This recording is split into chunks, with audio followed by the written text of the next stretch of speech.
दुर्गम अंचल पानी समस्या झरणा पानी रे मिंटुची शोष चिरश्रोता झरणा ही वर्ष सारा ग्रामवासी साहा भरसा साजिछे।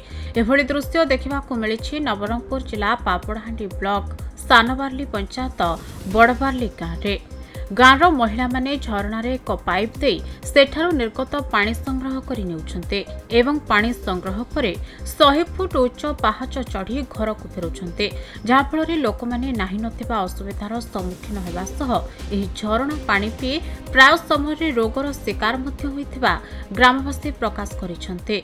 मना सुधीर नायक मो सानबार जीपीर समिति सभ्य अछि जे बड़बार्ली गाँव रे आमे पानी पई सब बेले कष्ट भोगुचु। बारंबार यहाँ प्रशासन को जणाइले से माने कहते प्रतिश्रुति दौरान किंतु कार्यकारी होना आम गाँव वाला बेसी कष्ट पाऊँ। पीवाई आमको पानी ना जदि पानी पीवाई जगह तो भल कथा ना झरणा पानी रे आका आम रोगबात पी कर मरवा कथा तार छड़ा उपाय किसी ना। जन्मर तो ये झरणा पानी एका पीऊँ। नलकूप थाई मध्य नथिला सह समान कारण प्राय सबुतक अचल बाहाघर कार्य ट्राक्टर साहाय्य ड्रम रे पानी आनी रोषे कार्य करा जाउछे। कहिबाकू गले ग्राम रे जनसंख्या प्राय 1000 रहिछे, किंतु दीर्घ वर्ष हेबो एही समस्या लागि रहिथिबा ग्रामवासी अभियोग करिसन्ते।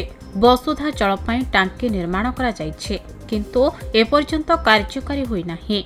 मोर ना दयशील नाग बड़बार्ली लोक आमर गाँव पानी असुविधा आज्ञा सेटा पाई नहीं कि बेसी दुखित रोचु आमर गाँव वाला नहीं कि आमर गाँव नहीं कि गोटे जगह गोटे अच्छी डंगाघाट गोटे जगह गोटे अच्छी से जगार नहीं कि आसवा पर नहीं कि गोटे आधा किलोमीटर पर हेबो से भितर आरे गोटे 50 मीटर पर हेबो घाटी होती सीटी आसिकिना नहीं कि गोटे कोटना अच्छे से कोटना रे गोटे गोटे पाइप गोटे गेंजीचु सीटे नु नहीं कि माँ भणी मैंने नहीं कर खाऊचु चिंती से मन नहीं कि लाइन भाव रे आसिकिना नौचंती बेसी लोक पई अल्प पानी होती सेटा पई हमको बेसी असुविधा जेंति प्रशासन उनको कहलुनी से के सुनु नांती कि राजनेता उनको कहलुनी के सुनु नांती एटा गोटे सब बाटे सेटा हेउची पानी सुविधा मात्र हमर गारे हो नै जेंति कि हमको पानी गोटे सुविधा हेले भलो होई नाता बोले आमे बेसी आशा रखुछु।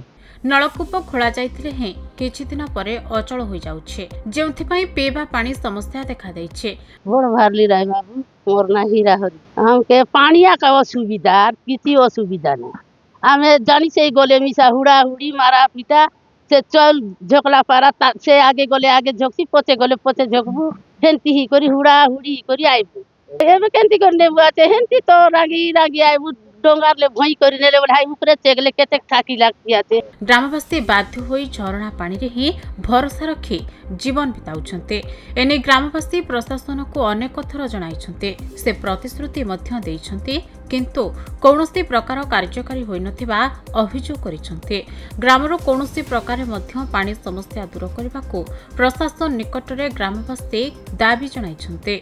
पानी का जे तो बाबू नहीं देखा सकी झरण पानी केमती करी ए काय पाइप गड बनाइलु আছে हेतिर पानी पिबु আছে केमती करी देखबा छै काय गाडी पर्वत झरणा पानी ही ग्रामवासी को साहा भरोसा एमिति जहा आपण माने विजुअल माध्यम रे देखि पारले से माने की भली भाबे झरणा पानी से माने संग्रह करूछंती पुनी से नेबा समय रे मध्ये की भली भाबे कष्ट रे से माने झरणा पानी नउछंती आ दीर्घ दिन होला दीर्घ वर्ष होला झरणा पानी ही से मान को साहा भरोसा जगाउची।